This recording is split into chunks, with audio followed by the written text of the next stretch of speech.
E aí, povo, beleza? Meu nome é Gabriel Thomas, proprietário da Safe Rider Treinamentos. Eu estou aqui trazendo para vocês mais um episódio do Mototerapia, o podcast que fala sobre histórias de motociclistas e como a moto se torna um meio terapêutico para a gente. Estou aqui com o Lucas Pereira, do Boom Sound Design, trazendo para vocês hoje o Mr. The One, Sérgio Menestrina.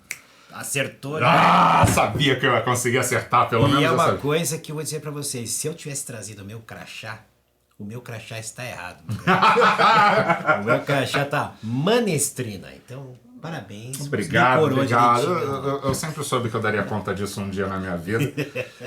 Meu caro, tu que faz parte de uma grande história de motociclismo para muita gente, o começo de muita gente principalmente, mas a gente quer saber do teu começo. Como é que é essa tua história com moto? De onde que veio isso? Quando que o bichinho do motociclismo picou você e dali não teve mais jeito? Então, primeiro eu queria agradecer a você por estar aqui participando desse teu programa, Lucas também, o pessoal da iTécnica aí, queria agradecer muito essa oportunidade. E para você que está aí nos assistindo e que já me conhece, cuidado que eu posso contar a sua história aqui. Cara, mais um pro Fofocast. A gente não tem mais um podcast, a gente tem um Fofocast, mas é só pra fofoca. Mas é que quando é um bate-papo, é um bate-papo, né? Então, qual é o bate-papo que tem fofoca, né? Mas, voltando à tua pergunta... Bom, eu faço parte de uma geração, hoje eu tenho 58 anos, então não sou um menino, né? E se a gente olhar o motociclismo nos últimos 40 anos, pra gente não dizer que a gente não pilotou sem carteira, porque a gente pilotou sem carteira, eu ando de moto desde os meus 14. Logicamente, com 14 anos, toda mãe que tinha medo que o filho morresse ou se machucasse, jamais iria permitir que uma motocicleta entrasse dentro de casa. Uhum. Haja visto que a gente fazia muita loucura de bicicleta, mas bicicleta pode, moto não pode. Aí meu pai teve uma infeliz ideia de ir no Hermes Macedo. Lembra-se daquela loja Hermes Macedo, HM? Para quem está me ouvindo aí que tem acima de 40 anos, com certeza viveu Hermes Macedo. E comprou uma Garelli.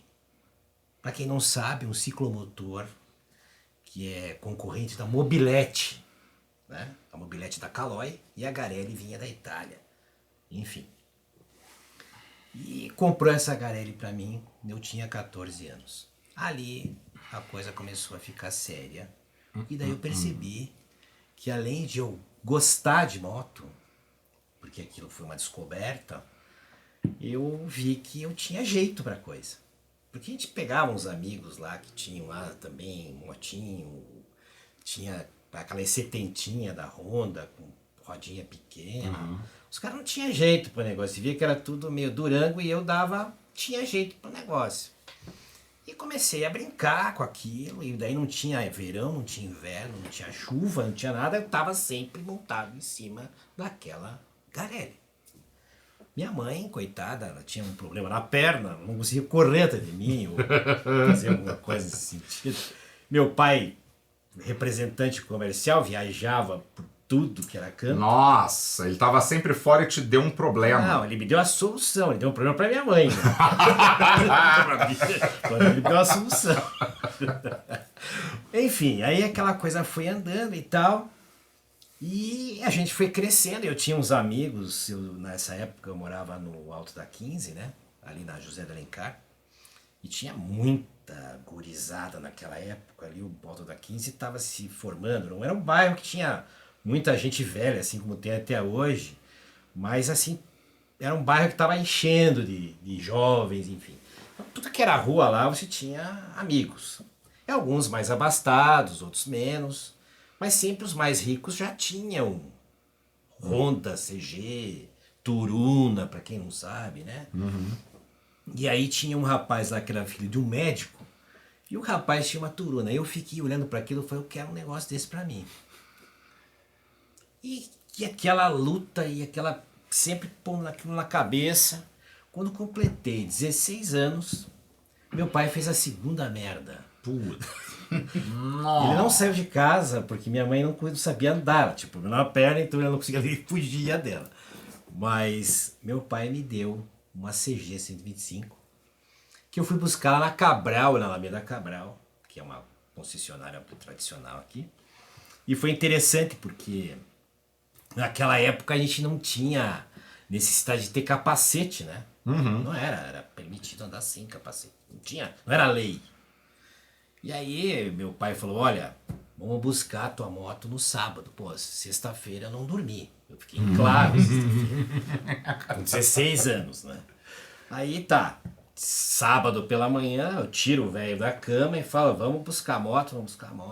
Ele reclamando, Meu pai, filho, são um cara. 4h30 da manhã. E assim, meu pai, um cara, porra, sim, embora tinha condições de nos proporcionar isso, mas ele era um cara simples. Ele nunca tinha andado de moto na vida dele. Nunca. E nem sabia dos perigos que aquilo tinha. Não tinha a menor Ele noção. nem andava nas que ele comprou pra você. Nunca andou a cavalo, de burricho, de mula lá no interior, mas de moto nunca sonhou. Aí chegou e fomos lá na tal da Cabral buscar a moto. Chegamos lá, o cara tinha acabado de montar a moto.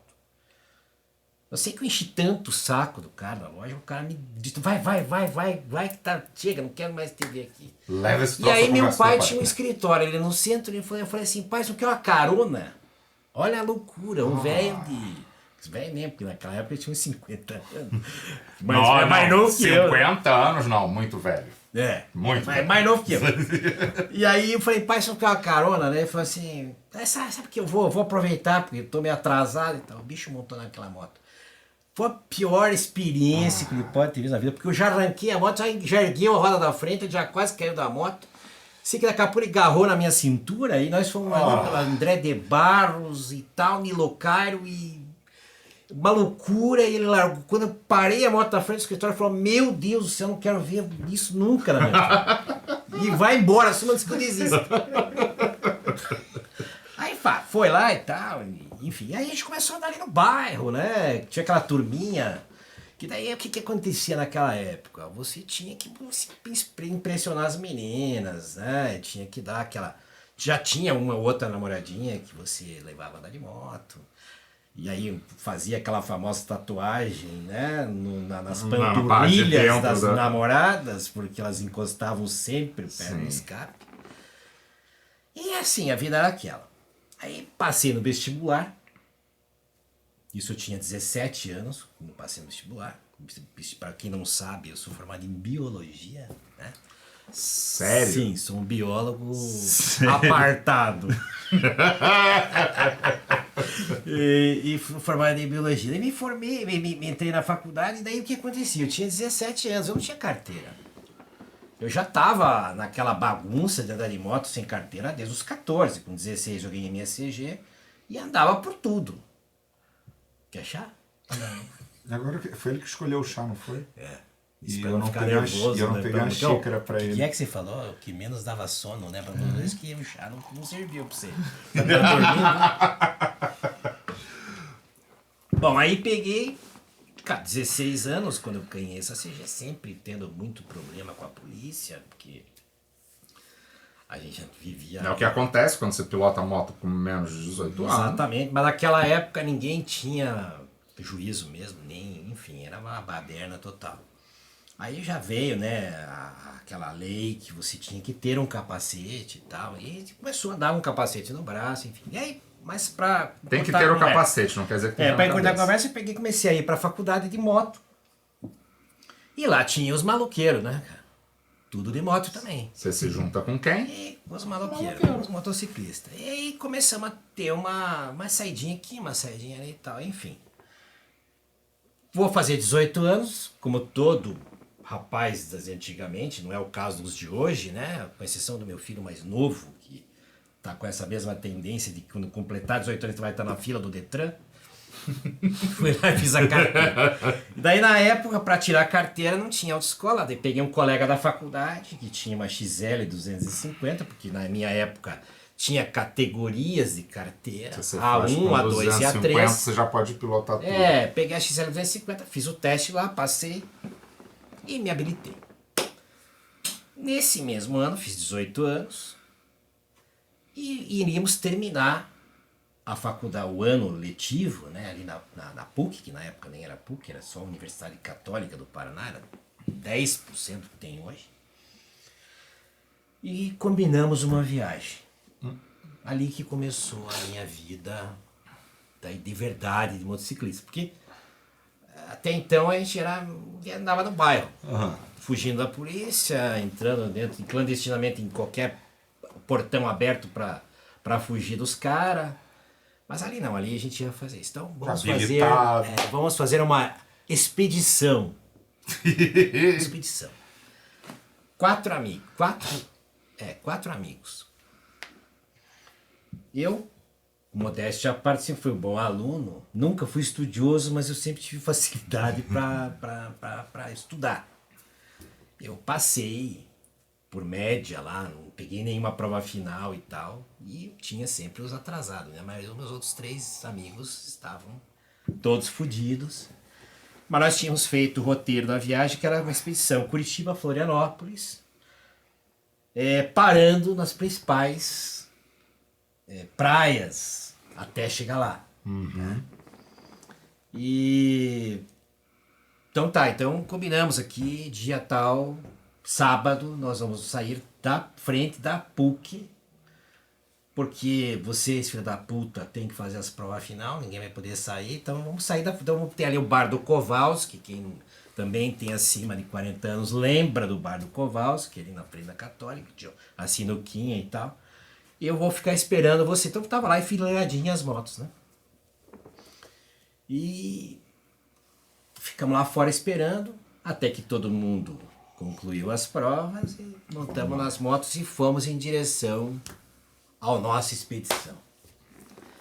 Bom, aí, para quem não sabe disso também, naquela época, essa belíssima estrada que você vai até Florianópolis, que você vai a Camboriú, que é cheia de pista, apesar que hoje tá uma merda, mas tudo duplicado, ainda é duplicado, você tem 3 faixas para serra subida. hoje, serra, quem desce vai para lá, quem sobe passa lá do outro lado. Naquela época não existia nada disso, querido, que era 3 pistas, sendo que a terceira faixa era para quem subia a serra. Quem descia a serra era a faixa única. Então não abria a terceira faixa. Então ali Do era jeito que começou, considerado o corredor da morte. Nossa, essa estrada é assassina e tal. Você imagina o Sérgio, que a mãe não podia nem ouvir falar de uma moto. Meu pai, fudido, porque minha mãe tava querendo comer ele vivo. Eu no corredor da morte, com 18 anos, com 4 amigos. Resumo, descemos a serra.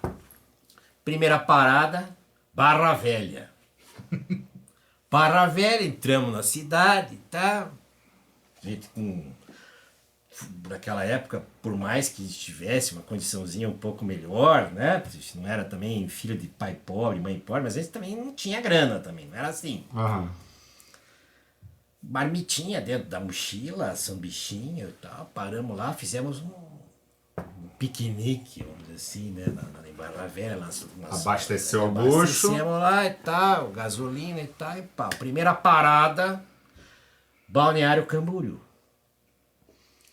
Aí nós fomos viajar daquele jeito raiz mesmo. Barraca. Nós estávamos em 4. Vocês pararam para dormir lá. Paramos em Camboriú para dormir. Porque a ideia não era viajar a Florianópolis. A ideia não era viajar a Florianópolis. O destino final da expedição era o lance era o caminho todo. Mas a gente ia levar uma semana para chegar e ir e voltar. Então a ideia era ir parando nas praias. Camboriú. Primeira parada, Camboriú. Fomos num camping lá e tal, armamos as barracas e tal. Barraquinha daquela para 2 pessoas, cada 2 em cada uma e bora.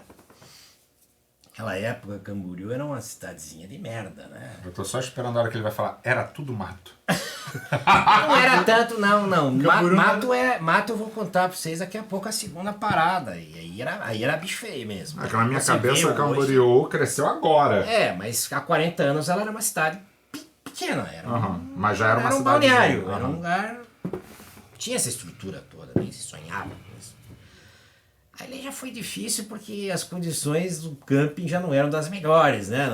40 anos atrás não tinha banho. Tinha um banheiro para 200 pessoas. Você já começamos ali a não tomar banho, né? Então, imagina a situação. Ficamos lá 2 dias, 2 noites em Camboriú, zarpamos e tal. E qual é o próximo ponto? Próxima parada? Portobello ou Bombinhas? Bombinhas. Bom, aí que começa uma parte bacana, porque naquela época as estradas não existiam ali para entrar para dentro de Santa Catarina. Nem se sonhava que Bombas, Portobello, esses lugares fossem virar o que são hoje, Itapema ali para frente, jamais ia imaginar isso. Era uma bosta. Vila. Era uma bosta. Era mato. Bombas eu conheço bem. Porque... Porra, tinha um morro, rapaz. Se subir pra chegar a tal da bomba, lá da bombinha, tinha um morro, uma estrada de areia, um calor, filha da puta, nós tudo cheio de jaqueta e bota e tal. Sei que nós conseguimos chegar num tal Capacete?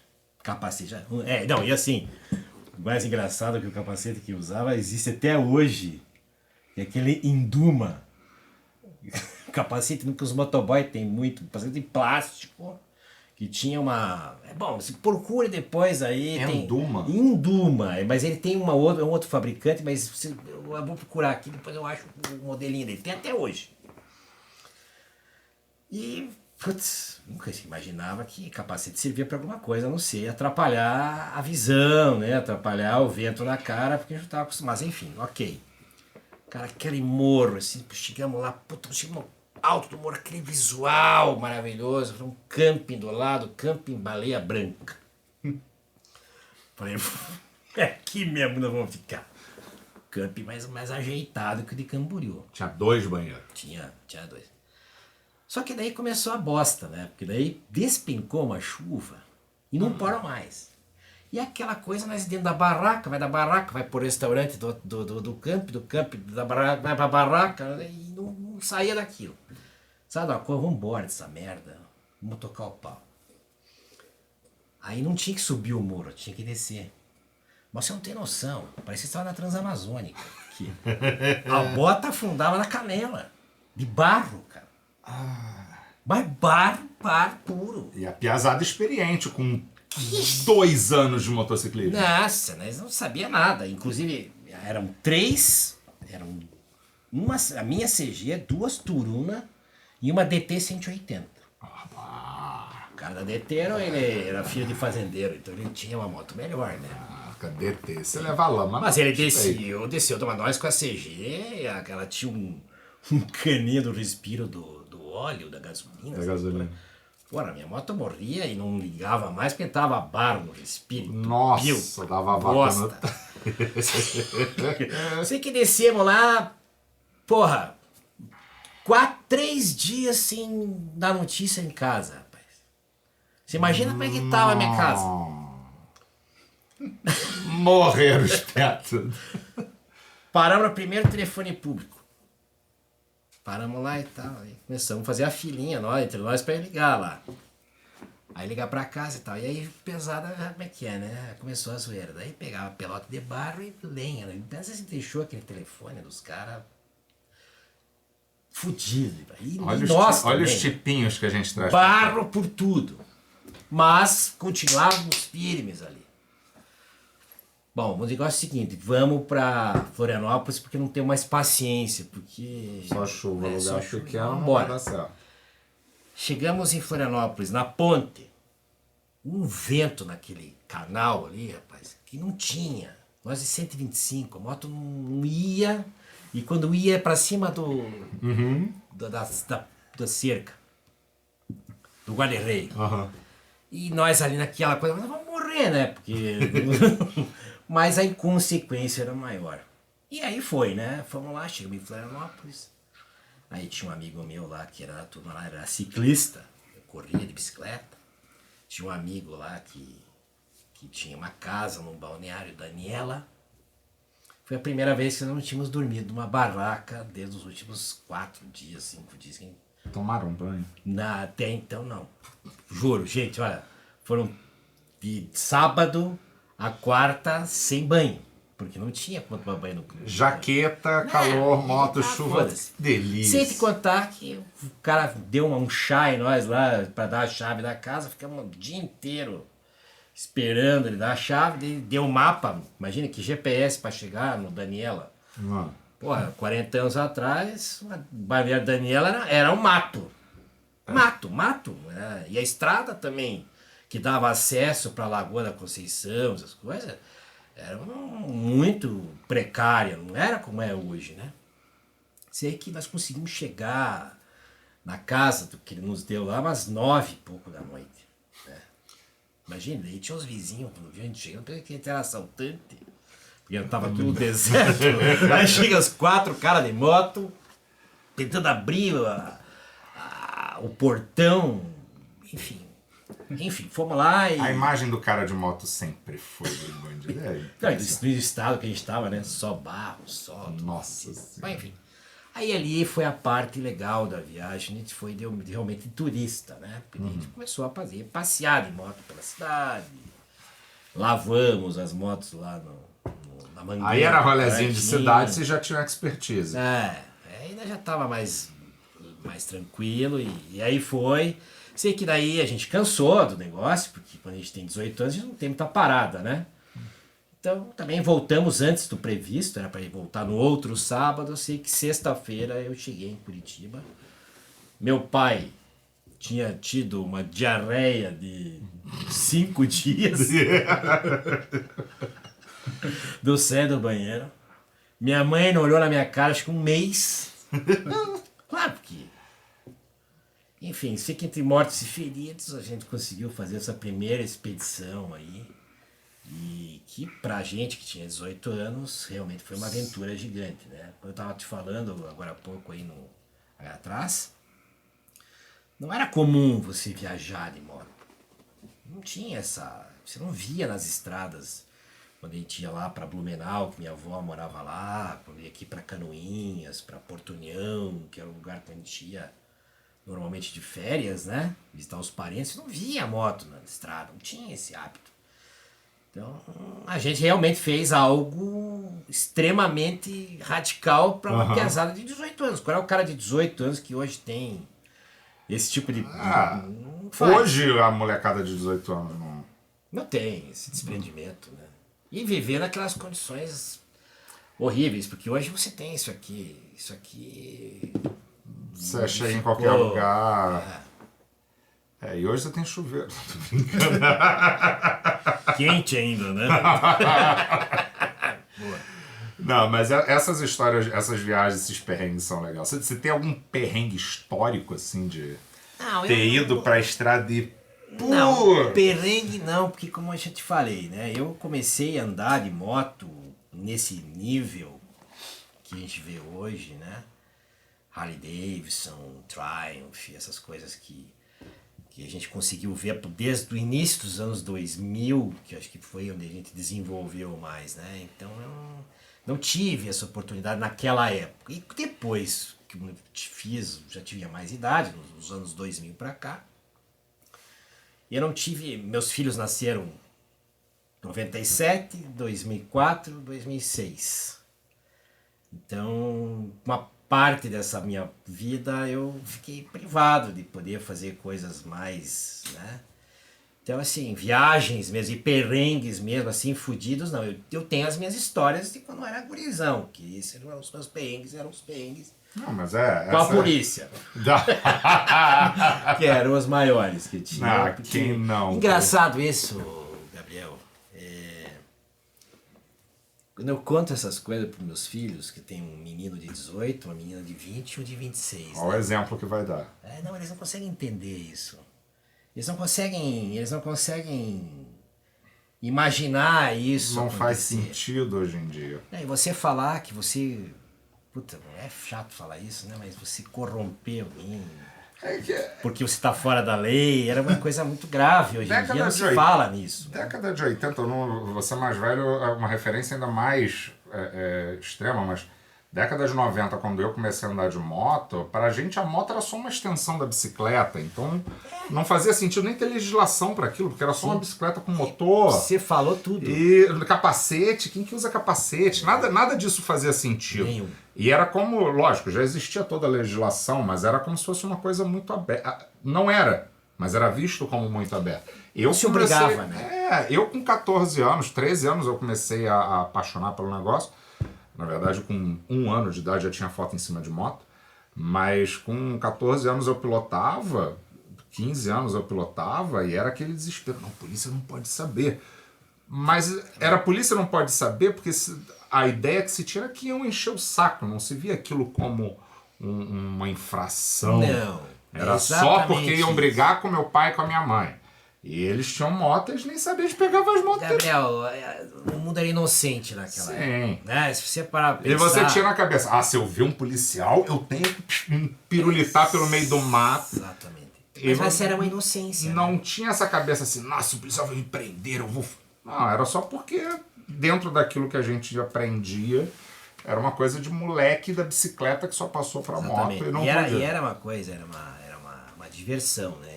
E era o objetivo da grande maioria dos moleques que andavam e gostavam de bicicleta e que curtiam. Eu era daquela época que se sumia com a bicicleta. Eu saía 8 horas da manhã de casa, com 14, 13 anos, voltava 20 para meio-dia, tinha que estar em casa porque servia o almoço.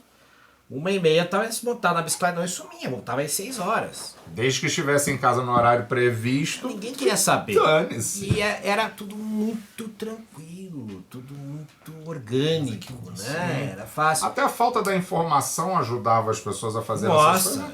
Hoje é tudo tão informado, tão rígido, não existe mais isso. Vamos falar o que é hoje. Pô, eu tenho filhos maiores de idade, praticamente, que vai fazer 18 ainda, mas eu tenho uma filha de 20. Cara, toda vez que ela pega um Uber, ela tem que passar a localização pra mim. Mas o mundo hoje também... Mas é aí que eu digo, essa é a diferença, né? Por isso que hoje eles não conseguem entender que a gente fazia isso, e fazia isso de moto também. Sim. Porque eu sou de uma geração mais nova que vocês, mas Lógico. Você falando de bombas, eu me criei em bombas praticamente, né? A gente ia todo verão e ia pra bombas. E eu lembro de quando eu era criança que lá não tinha Não, era um nada. sertão. Era estrada de chão, Sim. e aí a avenida era...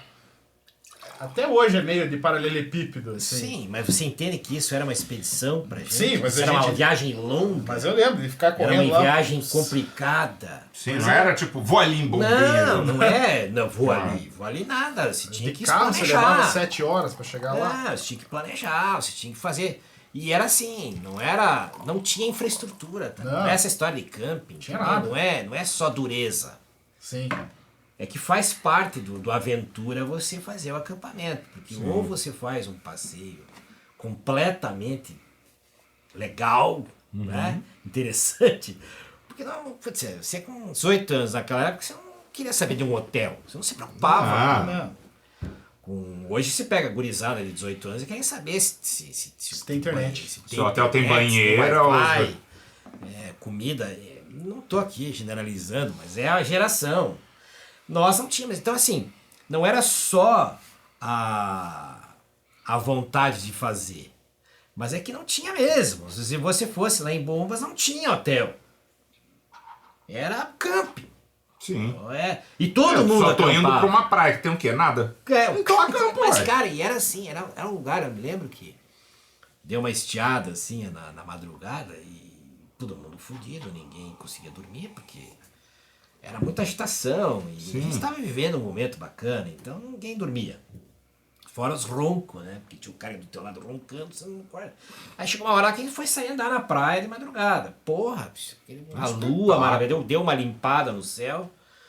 Aquilo era linda, era meio selvagem, assim, sabe? Tinha uma outra casa, o camping, tinha ali um bar, assim, uma farmácia. Mas era um troço... Então, assim, não tinha essa estrutura. Então, meio que te obrigava a fazer isso. Mas por isso que foi legal. Sim. Então, perrengue mesmo foi quando eu era piazão que eu corria. Mas esse perrengue de mecânico, coisa assim, eu não tive essa oportunidade. Até uma coisa que você falou, antigamente as coisas eram tão aventuras que eram instigantes. Hoje as coisas estão tão mastigadas que com 18 anos quem é que vai querer pegar a moto, subir, tem tudo pronto, tudo certo, é só seguir o GPS. Ele tá perdendo o lance mais legal de todos, que não é onde vai chegar. É o caminho até lá, o vento na cara. Vou fazer uma brincadeira, não, vou fazer uma comparação bem idiota, assim, né? Há 2 anos atrás foi a minha última viagem de moto, assim, mais comprida. Eu saí daqui e fui até Assunção. Teve um encontro lá em Assunção. Aqueles amigos da Ruta lá. Sim, sim. Ruta. E foi o pessoal do rock aqui. Aqui saiu acho que umas 40 motos. Depois se uniram lá com o pessoal de Londrina mais 40. Mas eu fui antes. Fui eu, o Roger e o Edgardo. Fomos um dia antes. Nossa senhora. Vocês chegaram em quanto? 2 horas? Não, a gente foi. Não, Pera que eu conheço as duas companhias da viagem. O problema é o Roger, né? Porque o Roger é o cara que. O Roger, pra quem não sabe, é um dos donos do Grupo Servopa. Ele tem problema, porque ele corta, ele para. Aí a gente vem e passa. Eu quero chamar o Roger aqui. A ideia dele é essa. Enfim, Roger fica o convite, porque as histórias dele. A história da Deuan. Nossa senhora. Mas assim, essa foi a última viagem que eu fiz, que foi uma expedição, entre aspas, né? Porque a gente foi parando, né? Usa Cascavel, aí o Cascavel lá, o Grupo Servopa tem a concessionária da Volvo e da Audi. O Roger já parou ali para dar uma olhada, a gente concluiu. Ali tinha que preencher uns documentos que valiam apenas 24 horas, então não dava para você preencher antes. Por isso que a gente não preencheu em Curitiba, a gente parou em Cascavel, fez toda essa documentação, porque no dia seguinte ia cruzar a fronteira. Mas o que eu quero dizer é outra coisa. Quando a gente falava em Assunção, puta que pariu, nossa, vou ter que atravessar a fronteira, vou entrar Uma selva? ou numa, sei lá, um lugar inóspito, cheio de bandidos, cara, né, guardas corruptos, tocaia, traficantes, sei lá, moambeiros, sei que porra. A visão que o pessoal tem que virou a fronteira é aquele caos de... Não, já não precisa nem virar a fronteira, né? Se virou a fronteira, daí você tem aquelas 2 quadras do Paraguai, passou caótico. aquilo até Cidade Leste e vira cidade, né? O hotel que a gente ficou lá em Cidade Leste é um espetáculo. O caos é só aquelas borda 4 quadras ali, que, meu, confuso, né? Sim. Moderna. Mas hoje em dia nem isso tem, porque se você resolve mesmo fugir disso, você entra no shopping China lá e esquece, cara, né? O shopping Paris, tem lá a Casa também. China lá. Casa China tá lá, tem dona daquela porra lá, mas, pô, você entra lá, você esquece, meu. Nem sabe que tá no Paraguai, porque você tá ali no Miller andando. Então, mas a grande frustração, entre aspas, porque a gente vai esperando uma coisa, cara, cheguei lá, nada a ver, né? Uma estrada parece Castelo Branco, assim, asfalto liso, Tudo perfeito. novo, tudo zerado, sabe? Enfim, a gente tava... então isso é uma certa frustração, Quebra, assim, cria né? uma... Então essas são as facilidades que diminuíram. Cara, eu vou falar... É legal aquele friozinho na barriga. Claro, Cara, eu vou me meter Gabriel, no Paraguai, isso vai ser uma loucura. Dá um thrill, uma adrenalina. E chega lá e... Conhece milhares de pessoas que fazem viagens, né? Não, vou pra Atacama, vou pra não sei o quê, vou pro Ushuaia, caralho. Você deve fazer parte de 1 milhão Porra, de daí eu histórias. peguei, cheguei lá, porra, vendi uma moto pra um cara que vai assistir a gente, se Deus quiser. De Jaraguá do Sul, um barbudo. O cara não sabe, fez curso com você, deu um branco aqui, me perdoe que eu tô emocionado aqui, então eu acabei de dar um branco. Consalter. Rodrigo Consalter. Ele mesmo, que tá lá de Jaraguá, né? Cara, esse cara, durante acho que uns 1 ano ou 2, ele ia lá no sábado, todo sábado, namorar a Ultra, mas ele não sabia andar de moto, ele não sabia ligar uma moto. E eu achava meio aquilo uma loucura, mas por quê? Porque a gente já fez muita merda, então, enfim. Tem o conceito da evolução do Eu motociclismo. sei que o cara comprou a porra da moto, e eu acho que ele nasceu dentro da moto, porque em 1 semana ele tava andando de moto.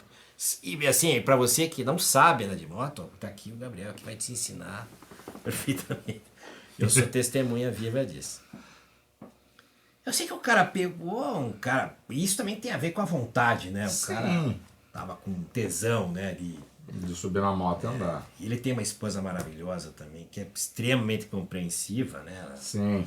Ela é... É parceira, tá doida pra estar junto. Finíssima, não, E ela deixa ele fazer as loucuras dele, né?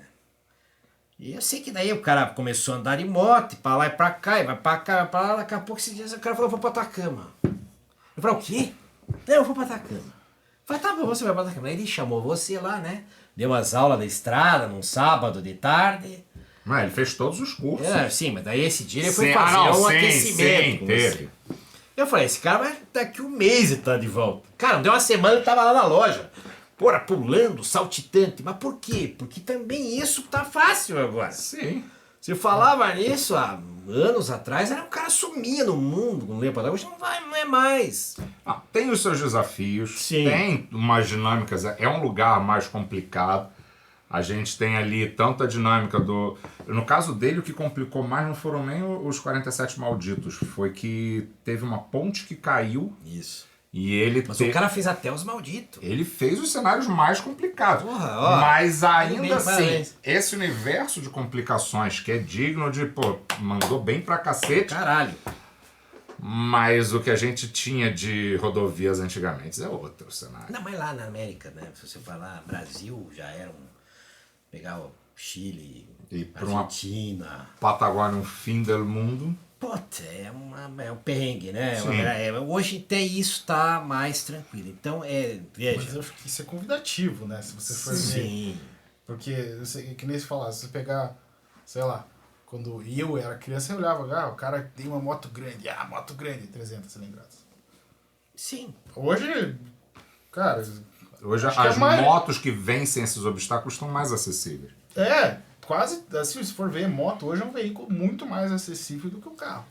Ó, vamos falar uma coisa que pra mim foi uma coisa incrível, né? Essa viagem do... Você tem que entrevistar ele lá, Quem? aquele que foi lá para os Estados Unidos. De O Rafa Gouveia? Gouveia.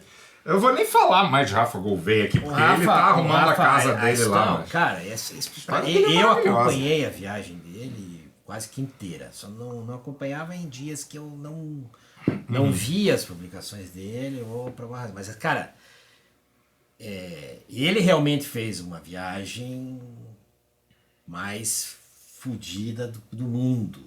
Essa Essa história foi, dele, pra mim. assim, algo incrível, né?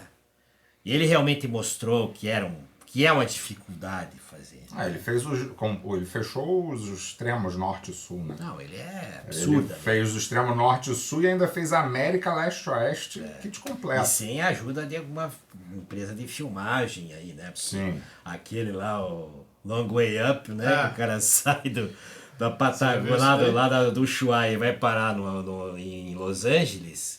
Sabe esse filme que tá na Apple TV? com o Ian- De moto elétrica. Ah, tá. Agora eu sei que você tá Mas falando. você já Sim, viu esse filme? ah. O cara, eles foram levando energia elétrica onde ele ia passando. Quer dizer, então, Vamos de moto elétrica, Não vamos, vou mas leva um desmerecer, carro com gerador a mas diesel pra carregar a mas o moto que o elétrica. Rafa Gouveia fez é algo, né, surreal. E não é qualquer moto. Não, é ele fez com uma moto centenária. Ela Isso. é uma moto que hoje tem 25 anos. Não, e 26 a anos. esposa dele Parceira pra não, cacete veio com também. uma centenária também, uma Sim. 83, né? Uma Sportster, né? Então, Cara, é história. é história. Então, e por isso que eu digo, não estamos diminuindo viagens ou aumentando dificuldades, mas o que eu quero me referir é que o tempo está passando e as dificuldades estão diminuindo.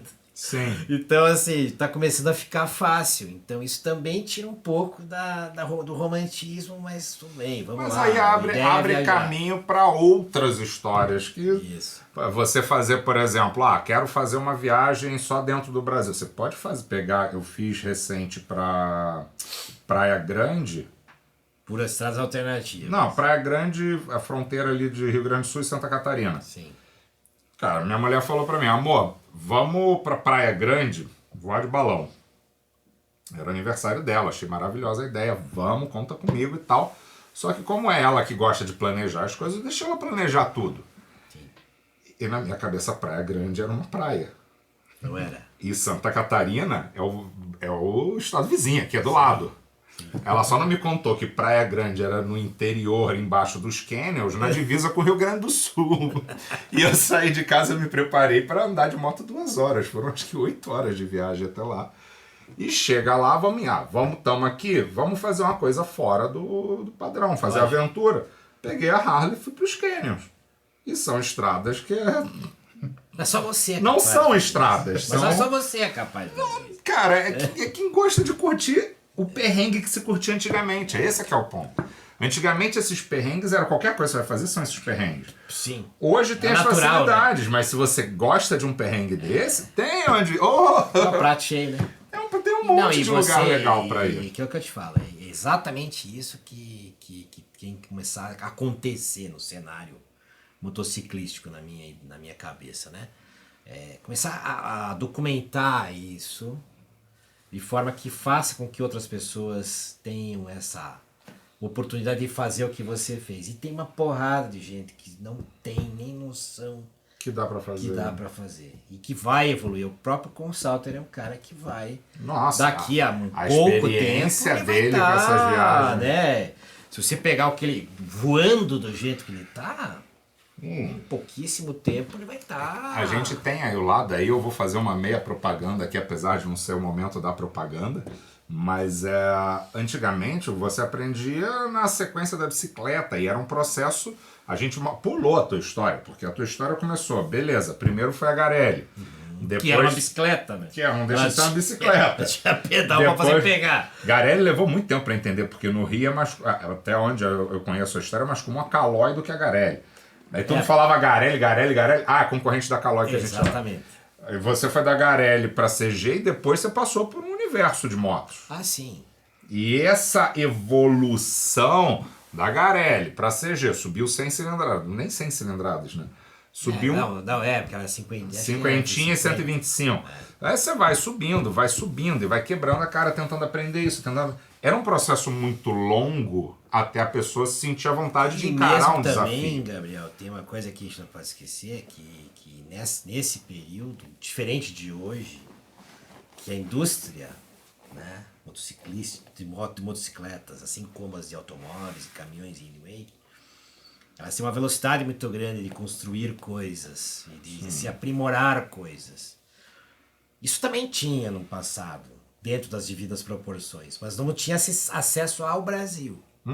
O Brasil era um país extremamente fechado, porque tinha o regime militar, aquela coisa que a gente já sabe. Tinha o monopólio da Honda, porque essa foi uma exigência da Honda para montar na fábrica de Manaus. Ela exigiu o monopólio do motor 4 tempos durante, sei lá, X anos. Por isso que não existia Yamaha com motor 4 tempos, não existia Suzuki, não podia nem ser importada. Você se lembra das Suzuki GT 750 com 2 tempos?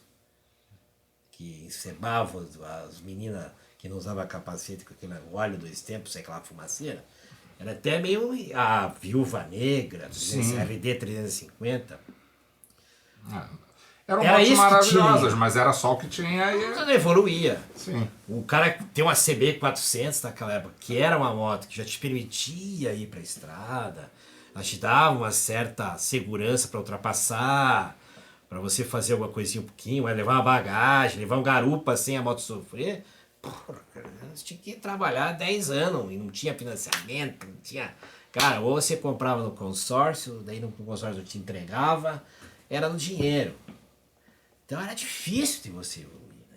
Então hoje já não é mais. Isso também contribui um pouco para as facilidades acontecerem, né? Bastante. E hoje já se desenvolveu muito a questão do trabalhar técnicas que fazem a moto ser mais fácil de ser conduzida. Que é o meu caso. Meu trabalho é fazer as pessoas que nunca andaram de moto em uma semana. No teu caso foi uma semana, não foi?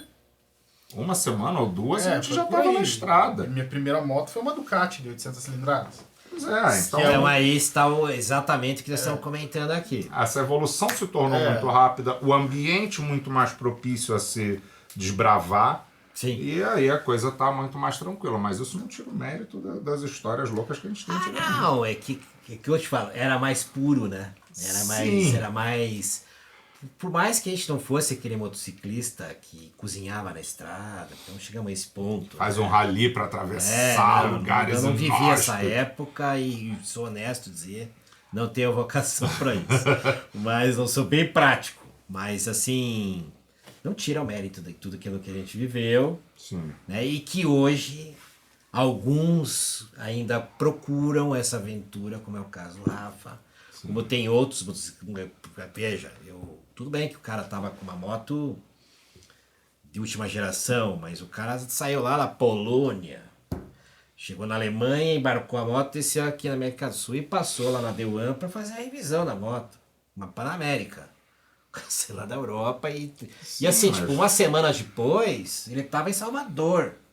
Mas a Panamérica é uma moto que facilita pra... Mas tudo bem, mas você imagina, olha, mas o cara tá vivendo uma Eu, ideia, né? assim, a minha história começou depois de tudo isso, assim, pra mim, assim, eu acho que isso é uma coisa legal do motociclismo, hoje, porque você vê, você pensa assim, hoje você pode ir lá pegar, acho que quase todas as marcas, assim, se você for ver, você pode ter uma moto de última geração que te entrega performance que nem um outro carro. Sim. Bem próximo disso vai te entregar. Sim. Então, assim, se você pensar assim, eu quero ir, sei lá, eu quero ir pro Ushuaia. Você vai lá, compra uma moto, sei lá, 120 mil. Cara, você não vai com o teu carro nesse lugar. Não vai. Não vai. Com a Porque moto você vai. aí vem a outra parte, né, Lucas, que é a essência do motociclismo, né?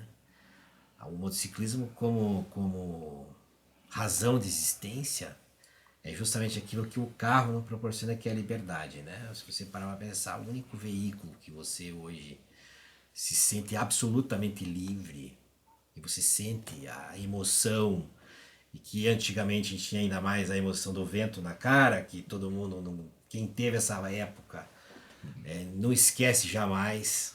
Tanto é que é uma pira, né? Você vê esses caras aí em encontro de moto, dentro de hotel. Se dá pra te andar sem capacete. 50 metros sem capacete, o cara faz tira questão de andar sem capacete. Porque aí essa é a essência, né? E, claro, não é prudente, não é saudável, não é nada disso. É uma merda. Mata mais, né? Sim. Mas é que essa sensação nada proporciona. Não. Talvez o cavalo tenha, mas é sério isso que eu vou falar.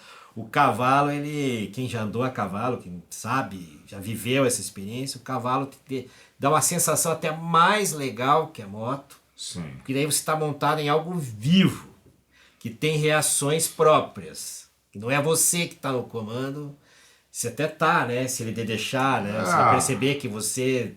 Se ele confiar em você, é diferente da moto. A moto não confia, você vai acelerar aí para uma parede e vai... A moto ela é uma extensão sua plena, ela vai fazer mas o que a você quer, sensação é indescritível de você cavalgar. E a moto é isso também, né? É o princípio de tudo. E é o que você falou. Você pode ter um carro de $1 milhão, $1 milhão. Tem sensações dela, mas a moto, para quem... Claro que para quem gostar também, né? Mas difícil que alguém que diga assim, puta, não gosta. E a primeira volta é difícil.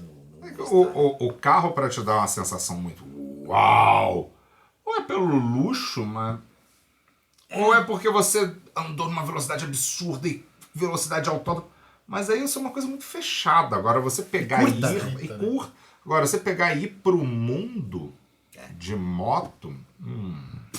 rodar 1000 quilômetros num dia, parar, descansar, ver um mundo completamente diferente daquele de onde você saiu.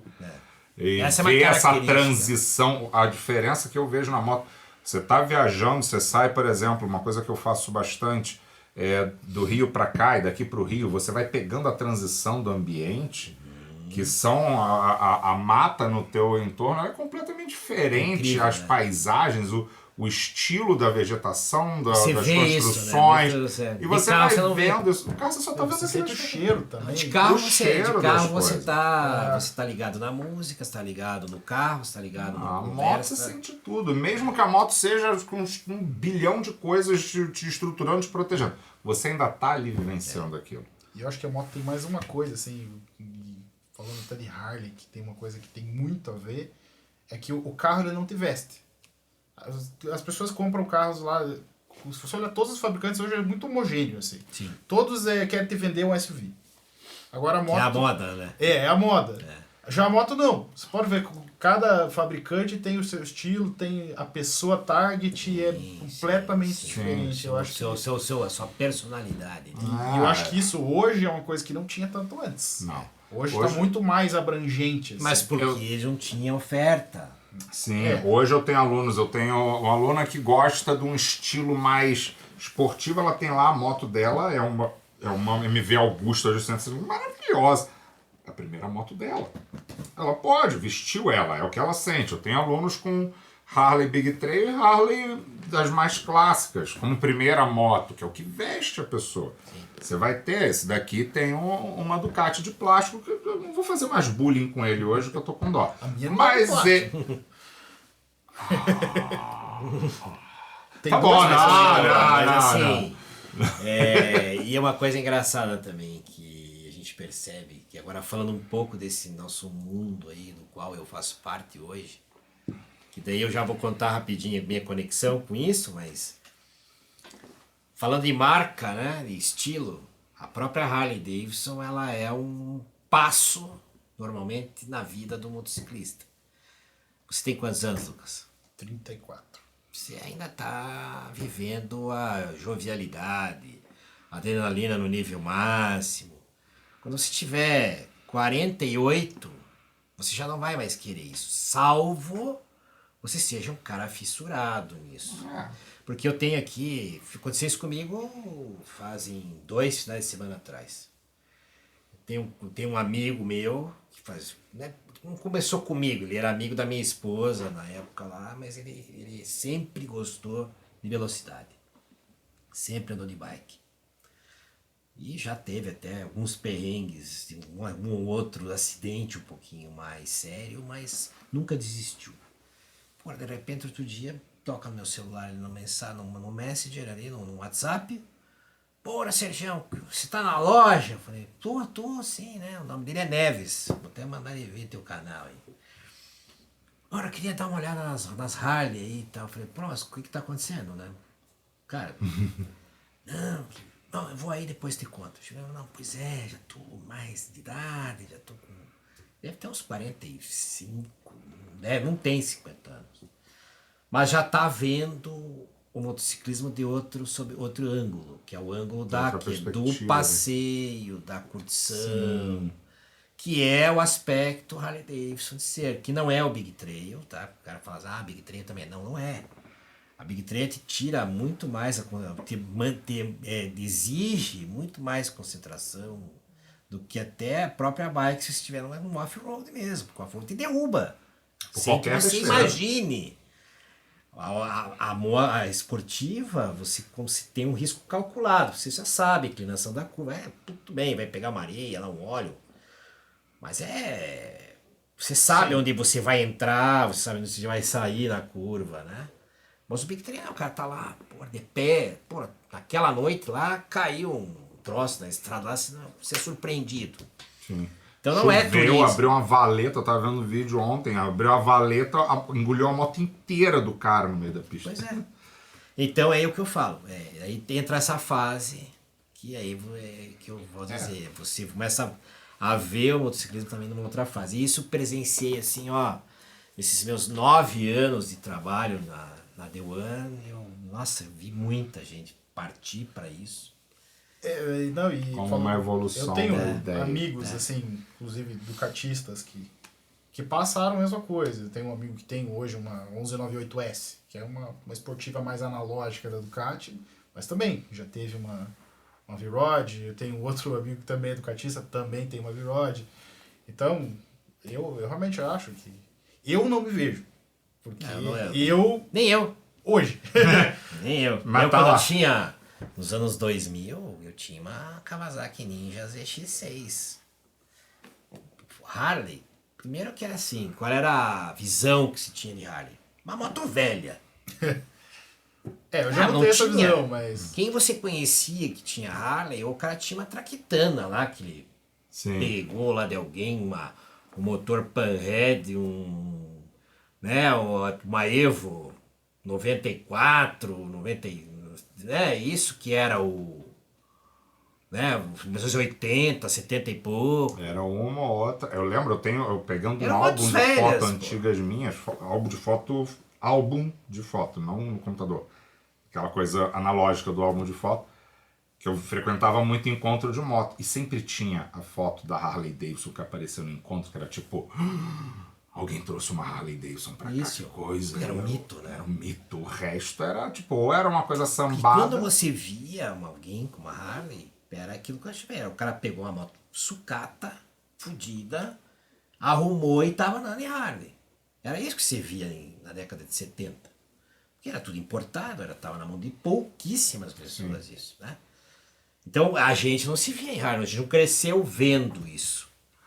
Essa geração aí já é diferente, né? Já nasceu nos enxerga anos ela. 2000, hoje está com 24 anos, 25 anos, no final de 94 para cá, que está com 30 anos, ele já viu. Já chegou na Ele já infância, começou a né? conviver. Né? Então aí ele pega e vê a história. Nós não tínhamos, então eu também não me via. Tanto que eu fui ter a Harley em 2009, que também foi uma história que... Aí é uma coisa... Eu vou fazer só uma pausinha pra gente chamar aqui o comercial Sim. e já volta com essa história. E você, gostaria de ter mais tranquilidade e conforto, se sentindo mais seguro em cima da sua motocicleta? Procura a gente na Safe Rider Treinamentos. O nosso foco de trabalho é tornar você um piloto seguro, para que você possa vir para uma estrada, para um passeio, para uma viagem, rodar no dia a dia como profissional ou simplesmente usando a motocicleta como meio de transporte. Os nossos treinamentos são com base em física e uma interface correta da moto, para que você leve ela para onde você quiser de uma forma confortável e segura. Nossos treinamentos acontecem todos os dias em Curitiba, com horários agendados, aulas particulares, e uma vez por mês temos o curso Manobras, que acontece sexta, sábado e domingo, com todo um apanhado de exercícios que levam você, além de entender a técnica, ter uso dela na prática, fazer a moto ser uma extensão do seu corpo. Procura a gente, o telefone é o 419-9998-0675 ou nas nossas redes sociais que vão estar aqui embaixo. E aí a história que eu quero saber. De onde um cara de Kawasaki, bikeiro, maloqueiro, me entra nesse mundo da Harley para chegar hoje a ser o cara Mr. The One? Aí que tá, é isso que eu digo, que são os caminhos que só o acaso nos dá, né? Porra, eu tive uma pausa, como eu falei pra vocês, do nascimento dos meus filhos, né? Então, assim, fiquei Aquele ato. 2004, 2006, 97, até 90... Meu filho em 97, eu tinha a minha Kawasaki em 2000.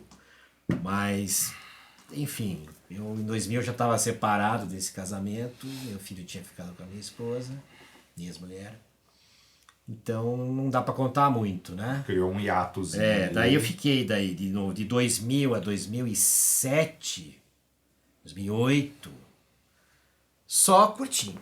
Tipo, eu emprestava a moto de um amigo, tinha um vizinho da minha falecida mãe lá, que final de semana ele trabalhava durante a noite, então durante o dia ele estava dormindo. E eu chegava lá e pedia emprestada a chave da moto. Daí era cada dia, cada época ele tinha uma moto, né? Eu andei numa Kawasaki Vulcan na época, uma Vulcan 750, se não me engano. E já era custom, né? Então eu falei, puta, que moto bacana, né? Já não era mais aquela pegada. Ela já era legal. Mas não era uma moto legal, mas era legal. É legal. Era legal. É legal. E aí eu comecei a ver aquele negócio. Daí aconteceu uma fase da minha vida profissional que eu parei de estar no segmento automotivo, porque eu sempre estive no segmento automotivo, mas não como comerciante de carros ou algo parecido. Eu sempre, meu pai, como eu falei no início aqui da conversa, quando ele me meteu a primeira loucura e me deu uma garelha, meu pai era representante comercial, porque ele não estava em casa para levar esse povo da minha mãe, então sempre no ramo de autopeças. E eu interrompi essa fase de autopeças nessa fase de 2006. E eu tenho um compadre, ele é padrinho da minha filha, gerente do Banco Bradesco na época. Banco Bradesco? Acho que era Bradesco. E uma certa vez ele falou assim, ó, tem um cara ali na João Negrão que tem uma loja de peças de moto custom. E eu falei, pô, E ele estava precisando de um gerente. E eu, naquela ocasião, eu tinha parado de mexer com a autopeça, estava procurando uma oportunidade. Fui lá, procurei o cara, ali na João Negrão, berço das motos, aquela quadra ali. Sim. Eu conheci esse cara, ele me contratou. E eu comecei a conviver com as motos custom. Só que naquela época, a Harley era muito mal trabalhada aqui na época do grupo ISO. Sim, era um Né? BO Não atrás do outro. tinha, era difícil. O que dominava naquela época? Eram as Shadows, Sim. as Dragstar. As Yamaha Honda, Era o Kawasaki, que Suzuki. mandava, eram as LCM, Intruder, era... Na verdade, Shadow, no mundo custom era Shadow, Vulcan, Intruder e Dragstar. Depois veio a Midnight, daí a Intruder evoluiu para Midnight, Boulevard. Dragstar, entrou as Mas era estrelas isso. da Yamaha. Tanto que tem um monte de cara lá que frequenta a Harley Davidson hoje, lá de One, que eram meus conhecidos da João Negrão. Aí lá eu comecei a ter um contato com esse mundo, né? Uhum. E comecei a trabalhar com isso. Trabalhar com peças. Então eu comecei a entender. Só que daí começou devagarinho a aparecer uma moto aqui, uma Harley aqui, uma Harley ali, levando essas motos lá para trocar, colocar CC Bar, colocar mata-cachorro, aquela coisa toda. E eu comecei a ver essa coisa e comecei a curtir a vibe do custom. Uhum. Aí montei um negócio meu, né, que fabricava peças, existe até hoje, está lá em Pinhais essa fábrica. E um certo momento da vida eu resolvi sair. E nesse momento que eu estava fabricando peças foi quando eu tive o contato com a minha primeira Harley. Digamos assim, primeira e única de propriedade minha, assim, total, foi essa vez. Porque começamos a viver ali aquele momento ali na João Negrão, eu conheci o Célio do Brook ali, o Célio vivia ali na João Negrão, ele tem o escritório dele, a empresa dele ali perto, daquela região. Moto como hobby virou profissão. E ele começou a abrir aquele tava boteco juntando. dele na esquina, que antigamente era só de de moto. E aquilo vinha um Harley de toda a cidade, né, cara? Sim. Puta, a galera se reunia ali. Os grandes amigos meus de The One são dessa época. Hoje muitos deles nem andam mais em moto, porque o tempo passou, eles falando aí de 10, 15 anos. E mudou muita coisa, né? Mas assim, eu comecei a ver isso como um negócio bacana, diferente de bikeiro, nada contra. É uma mas outra cultura. era outra vibe, era outra. E a gente começou a ver aquela coisa da irmandade, do legal, de se reunir, de ouvir um rock and roll, de ouvir um blues, de tomar o seu jack, né? E dar uma volta pela cidade, ou então ir lá tomar café em Itmarsum, que era uma coisa que sempre foi uma tradição. E ali eu comprei a minha primeira moto, minha primeira Harley, era uma Deluxe 2007. Foi comprei uma moto linda, maravilhosa, enfim. Aí tive lá você me falou um hiato, mas foi um hiato profissional. E aí eu me desfiz dessa moto por essa dificuldade que eu passei ali entre 2011, 12 para 2015. Então assim, eu frequentava a The One com a minha moto. Eu ia lá tomar café aos sábados, tinha uma galera que ia lá e tal. Então assim, tinha uma intimidade, vamos dizer, com a loja, com o ambiente da loja, com os clientes, enfim. Aí, nessa fase difícil ali que eu passei de 2011 até 2014, eu fui num aniversário de um filho de um cliente da loja. E lá um dia o cara chegou pra mim e falou assim, eu falei pro cara, pra essa turminha de amigos da época ali da João Negrão, do Célio do Brook, que ia tomar café na Harley, tarará. Eu cheguei lá e falei assim, porra, tô precisando trabalhar, se alguém tiver alguma coisa. Aí o Edgar do Maranhão, que é um irmão meu, e assim... É outro que eu quero muito trazer aqui. Ele chegou e falou Ouviu, assim né, pra Edgar? mim... Não, ele é uma personalidade, né? Como pessoa, inclusive. Ele chegou pra mim assim, por que você não vai trabalhar na Harley? Eu falei, na Harley, mas o que eu vou fazer lá? Nunca tinha vendido carro, moto, vendia peça, sabia vender peça. Não, tem uma vaga lá de vendedor. E porque tinha 2 caras super feras lá na época, né? Que era o Júnior e o... Tinha um outro cara lá que eu não sei me lembrar o nome. O Júnior foi para os Estados Unidos. E o outro cara também saiu. Então, abriram essas vagas. Só que, putz, os caras eram muito feras, né?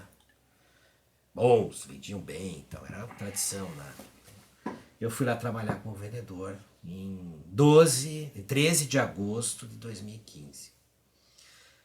E aí isso que... Às vésperas da gente fazer o 2º de agosto de 2023. Uma senhora bagunça ali. E eu cheguei lá e, porra, um coroa de 49, num monte de piazada, porque ali todo mundo era menino, né? Dentro Talvez da o loja, Arnaldo, na época, era o gerente de time, agora não tem minha idade. Não, o Arnaldo já era velho. É a minha idade ele tem.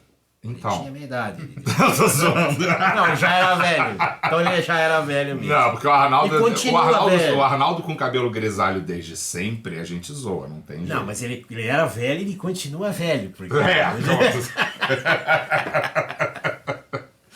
Aí ele me deram uma oportunidade lá, eu fui trabalhar e gostei do assunto. E ali, cara, eu digo pra você, assim, eu costumo dizer isso muitas vezes, eu falo que foi a minha maior presente profissional que eu tive, diante de tantas coisas que eu já fiz na vida, mas aquilo ali abriu pra mim uma coisa que, honestamente, que é o que mais me realizou e o que mais me realiza até hoje.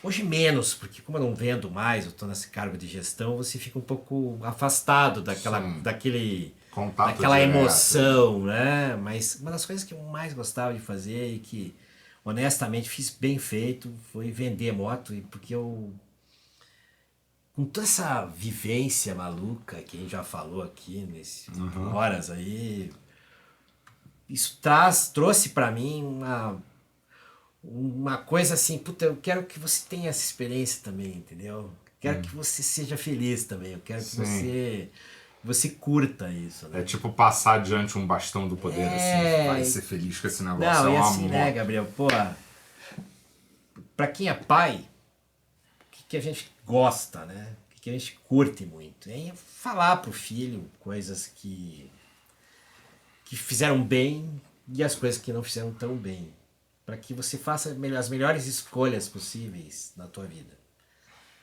Quando você vai vender uma moto pro cara, era mais ou menos a mesma coisa, porque você chegava e falava assim, bicho, o que você vai fazer com essa moto, cara? O cara chegava lá, com 2 metros de altura, e queria uma 48. Porque ele tinha visto a 48 onde? No site, tinha visto na revista, ele tinha visto na cabeça dele. Mas na hora que ele entrava lá, ele olhava aquela moto pequenininha, que o cara não conseguia nem sentar na moto. Parece um fio dental, um urso. Exatamente. Aí eu chegava pro cara e falava assim, bicho, é o seguinte, vamos fazer o seguinte, vou te mostrar aqui outras coisas. Eu não tirava dele porque se o cara fosse, vim aqui, eu fiz merda, vim aqui eu ainda falei bobagem, né, tipo, vim querer comprar uma moto, o cara, né, comprar uma moto nada a ver. Sim. Então, para quebrar um pouco esse desconforto, assim, você levava o cara mais para uma linha, enfim. E dava certo. Porque o cara acabava dizendo assim, porra, saindo muito mais realizado. O cara tá me dando o cara tá me ensinando um negócio que eu não sabia, né? E a gente fazia isso porque de fato gostava. Né? E não era porque tem aquela máxima do vendedor, né? Do gerente que fala pra você assim, ó, você tem que vender o que tá no estoque. Às vezes não é bem assim. Tem que vestir a pessoa, né? Uma moto. Principalmente porque, ainda mais ali. Principalmente porque aquela venda, ela não vai ser uma venda só aquela. É diferente se vender uma caneca. Sim. Você vai comprar essa caneca aqui, que tá aqui, ó, The One Harley Davidson, a sua próxima moto está lá. Be the one. Be the one, vou falar daqui a pouco. É diferente, você não vai comprar essa caneca e amanhã eu vou comprar outra caneca. Não, você compra a caneca e acabou. É uma venda única. Nunca mais vou ver a sua cara. Agora te vendo uma moto que você sonhou a vida toda, que você planejou, que você ficou lá vendo no YouTube, coisa que nós, né, Gabriel, não você talvez não, a nossa única fonte de... E eu sempre digo, né, a piazada gostava de pegar uma Playboy na nossa época pra ter fantasias. Eu gostava de pegar uma Duas Rodas, que era a revista da época. Fala. E daí você ficava folhando. A Duas Rodas tinha aquelas páginas de propaganda de peça, você ficava... Eu quero Isso, não, você pegava aquelas corridas, né? Os O equipamentos. Randy Mamola lá, que era o grande campeão de moto velocidade.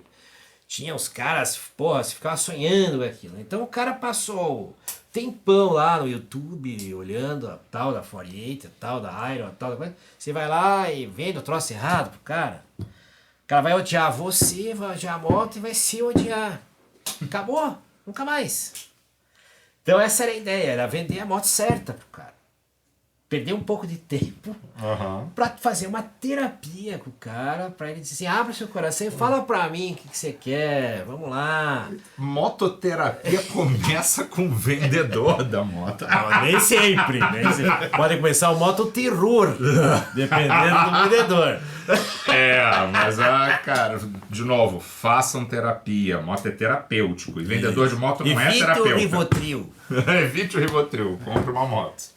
E aí, então essa foi a conexão, quer dizer, eu trouxe para esse mundo as minhas sensações, as minhas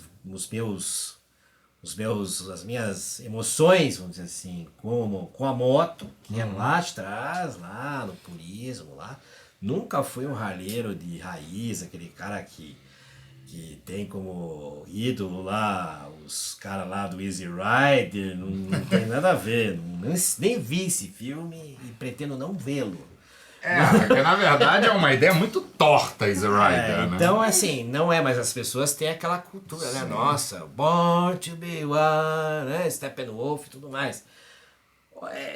Não tenho esse DNA, não venho dessa raiz, não nasci com isso, eu aprendi isso e vi que isso faz parte desse mundo, né? Que é o mundo que eu vivo hoje. Mas vou dizer para vocês, não tem nada mais legal do que isso. Então, por isso que eu digo, essa foi a grande oportunidade profissional que eu tive, não é pelo que eu faço hoje, no dia de hoje. É o sinal? Não, mas cara, esse sinal é diferente. Que houve que a gente... Com a campainha. Não, mas não é pelo que eu faço hoje, no atual, né? O que eu tô fazendo hoje lá na concessionária, mas por tudo que foi feito, né? Que foi essa parte de construir sonhos. Puta, tenho clientes assim, maravilhosos, que, porra... O Salter é um exemplo, né? Que a gente falando aí, o cara começou sem saber andar de moto e foi pro Atacama. Sim.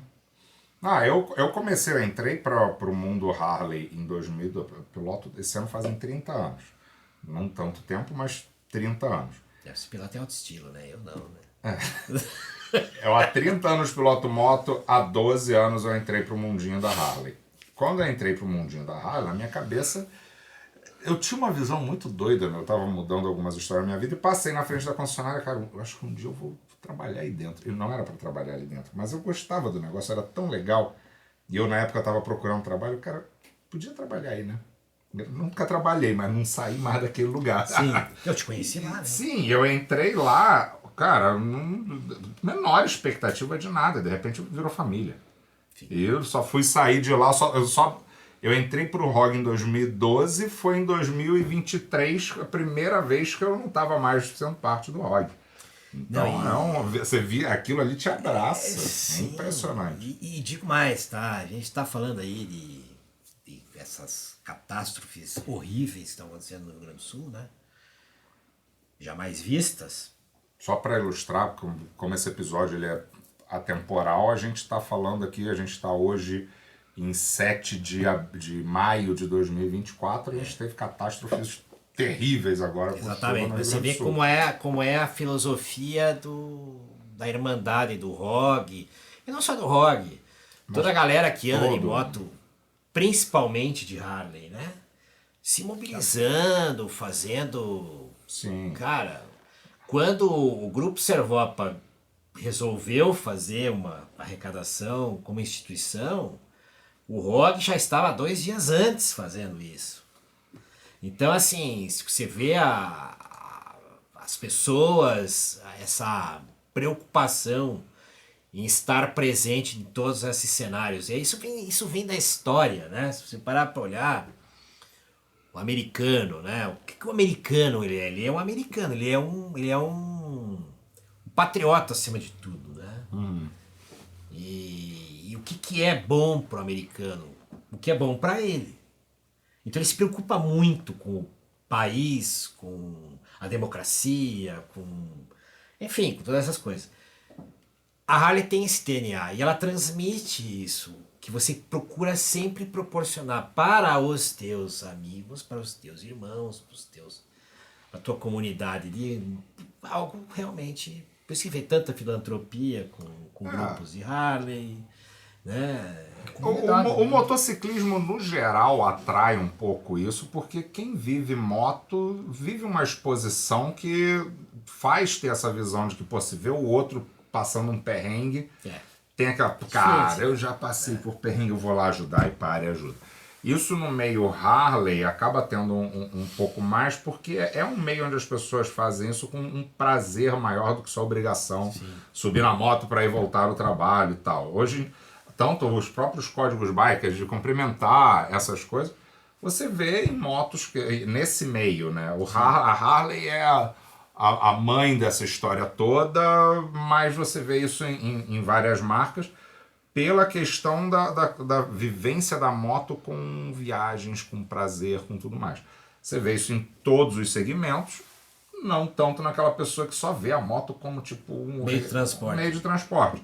Não que essa pessoa não possa virar a cabeça dela e passar a ter essa visão também. Muita gente passou por essa fase. Sim. A grande maioria começa assim. Sim. Né? E dentro com exceção do cara que já nasce, que nem eu te falei, com aquele DNA de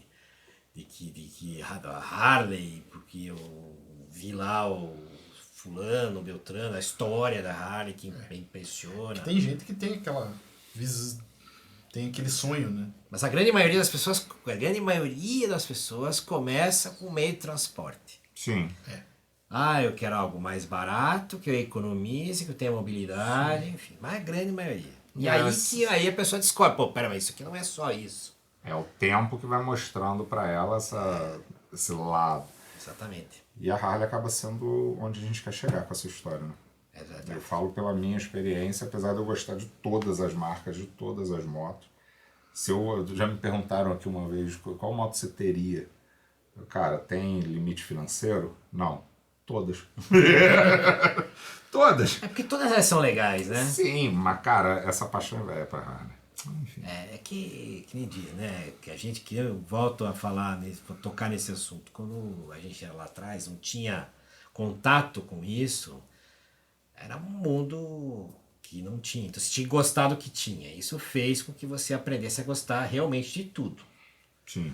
E hoje, você que tem um pouco mais de idade, tem essa vivência, você encara tudo aquilo como um cenário único. Claro, você tem uma preferenciazinha por uma coisa, mas, por exemplo, eu sou apaixonado por scooter. Eu acho a scooter uma moto extremamente inteligente. E ela tem uma mobilidade, ela tem um estilo, hoje elas são extremamente modernas. A Lambretta, por exemplo, se você pegar, ela é tão emblemática quanto uma Harley. A Lambretta, a Vespa, né? Ela foi desenhada para uma coisa. Só que ela ganhou uma outra cara depois, porque virou estilo. Sim. E é estilo até hoje. Sim. Até hoje. Tem lá suas limitações, mas em matéria de estilo também é ímpar. Exatamente. Por isso que eu te falo. Então, você falou, quero todas. Uma lambreta, então. Uma lambreta. Mas é aquela coisa, né? Moto tem uma coisa muito engraçada de moto. Você vê, quando a pessoa gosta da moto, ela pega, desce da moto, pega. Ela fica olhando, né? Aí ela pega e dá aquela olhadinha. Toda vez que passa pela moto, onde deixou pegar? É minha, aquela ali é minha.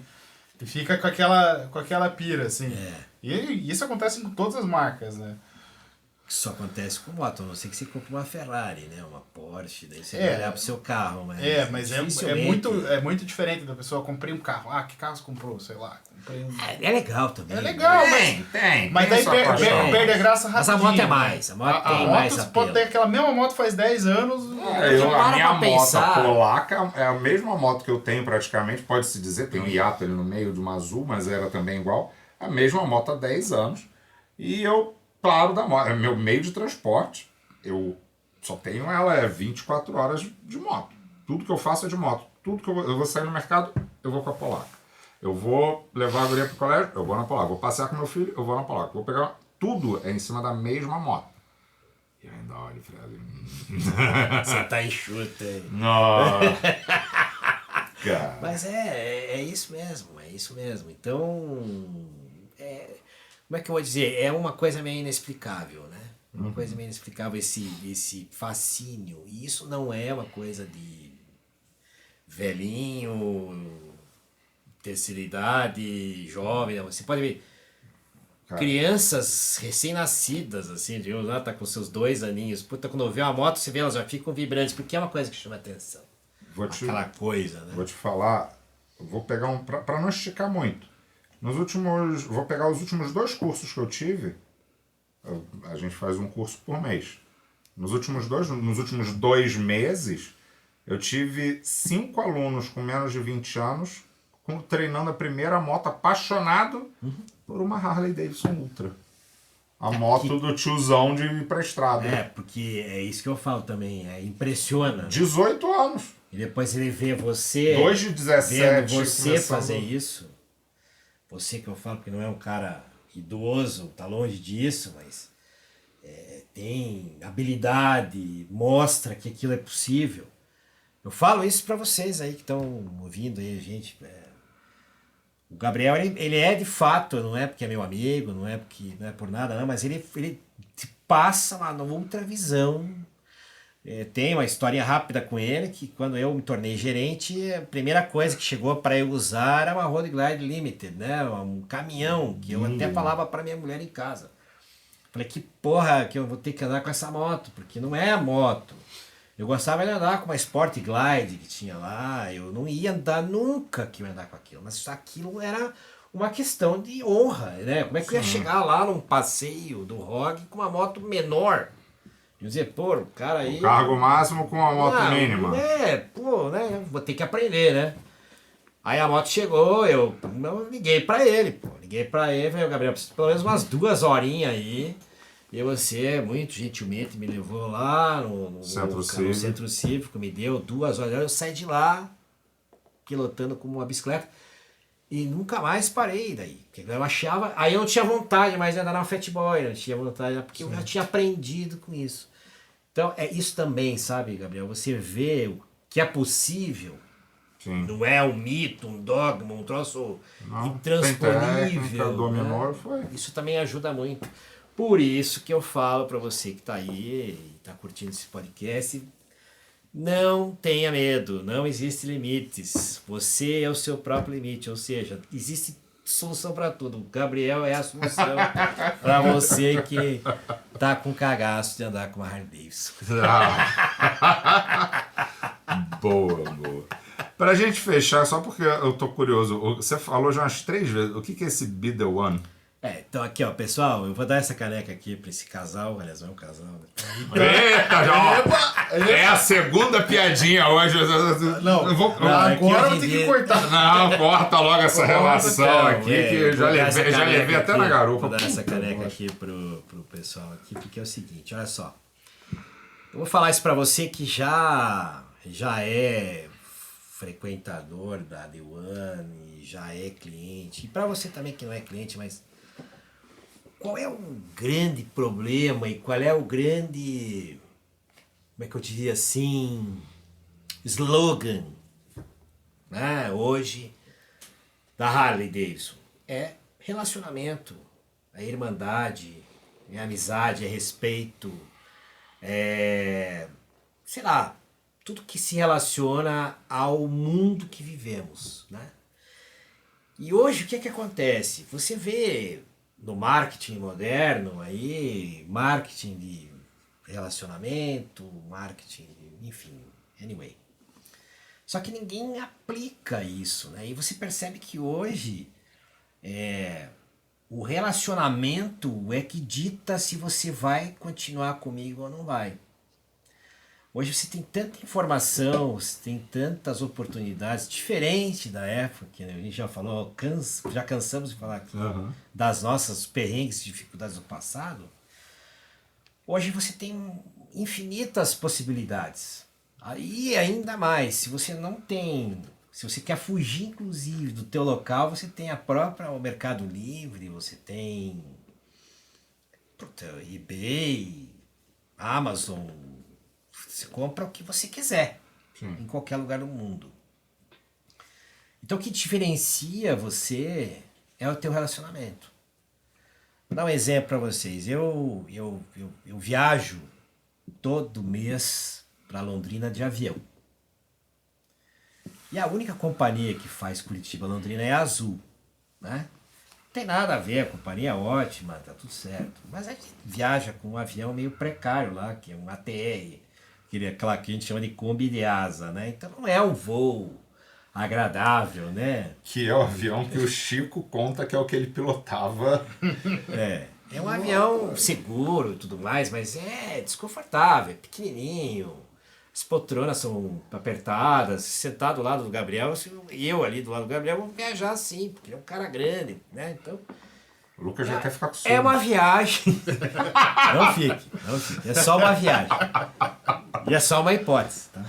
Então, assim, não é legal. É uma experiência não muito agradável, assim. Mas tudo bem. É um meio de transporte, a gente está ali, passa uma horinha, está de volta em casa ou está lá. Bom, eu cheguei agora, faz tempo que eu viajo com essa companhia e sempre nessa mesma época. E essa vez o avião desceu. Mas, cara, foi incrível. A hora que deixaram a gente ligar lá, sair do modo avião lá, para você ligar os aparelhos, cara, chegou uma mensagem no meu WhatsApp. Azul CRM bônus. Eu falei, que porra é essa, né? Fui lá olhar, porra, Azul disse sim, você que acabou de chegar em Curitiba, estou presenteando você com um voucher, um bônus de R$300 para você usar, e me deu lá a relação. 2 restaurantes japoneses, ou se eu quisesse acreditar R$300 no meu sem parar. Porra, isso é relacionamento. Isso é dar importância pra mim, que tô lá, sentadinho. Sacudindo, apertado. Não importa se eu tava num 737, se eu tava num Embraer, se eu tava numa Kombi de asa, não importa, eu tava dentro da companhia. Quando eu olhei aquilo, eu já tava com esse projeto já pronto para ser entregue, que foi entregue agora há poucos dias, com o lançamento das linhas das motos 24. Esse é o caminho. É pegar lá o Lucas, pegar o Gabriel, que é um cliente de One, é um cliente da concessionária, é um cara que nem depende se ele tem uma moto nova, uma moto velha, ou às vezes ele nem tem moto. Às vezes ele só compra uma roupa, ele só compra um presente, ele só compra... Anyway, esse cara tem que ter um relacionamento diferente comigo. E esse cara, ele tem que ser tão bem relacionado que ele vai ter que trazer novas pessoas para virem se relacionar comigo, porque ele vai dizer, pô, os caras lá, eles têm esse respeito. E aí, nesse momento, a gente criou esse bônus, essa forma de se relacionar de maneira justa com aquele que já é justo com a gente, que já nos prestigia, de uma maneira bem legal, que é uma coisa chamada NFT. Não sei se vocês já ouviram falar em NFTs. Então, para quem não sabe, NFT é uma coisa que depois eu conto. Vai lá que eu conto. Boa. Ou seja, cada vez que você compra comigo, você recebe um NFT que tem valor. E você usa aquilo, tem um prazo de validade, mas toda vez que você comprar alguma coisa comigo, você recebe uma recompensa. Toda a vez. Não passa uma. Toda vez. Então você ganhou agora um NFT de R$400. Na tua próxima compra, você vai me pagar com esse NFT de R$400. Você vai usar essa moeda para pagar. Claro, tem uma regrinha lá, mas você nunca mais... E daí comprou. Então vamos lá, você comprou uma coisa de R$2.000, usou os 400, esses R$2.000 que você acabou de comprar, você recebe de novo um NFT para você usar a sua próxima compra. Então você nunca mais vai sair perdendo, dando aquela sensação de que você só está gastando dinheiro. Eu estou te devolvendo isso. Mas não é de uma forma de cashback, não é nada disso. É um pouco mais além. É o Deuan. E assim, rapidamente, só para terminar. Esses NFTs, eles ficam armazenados no teu celular, numa startup que está comigo nesse assunto. Então você tem você tem uma coleção. Aí eu, lá em novembro, por exemplo, que é atemporal, mas eu estou em maio, mas em novembro desse ano, eu vou fazer uma Black Friday. Então eu coloco lá, você que tem o NFT do lançamento da linha 24, esse NFT que já não tem mais valor, porque já passou para as validades, eu vou lá e trago de volta. Então você já não tem, aquilo vai valer R$1.000. Então vai ter valor para você, toda aquela tua coleção. Isso é fazer com que ser the one, você ser único, tenha valor. Profundo. Ah, não é? Sim. E Eu já vi uma coisa de longe, assim, bem de longe, parecida em outros canais e é a boa. Porque na verdade isso é uma forma ainda muito nova, né? Uhum. E a gente também, desde o dia que começou a desenvolver esse projeto, a empresa, a startup que está conosco também se desenvolveu em busca de soluções adaptáveis ao nosso programa. Sim. Para que tinha um monte de brechas que foram sendo consertadas com o passar do tempo.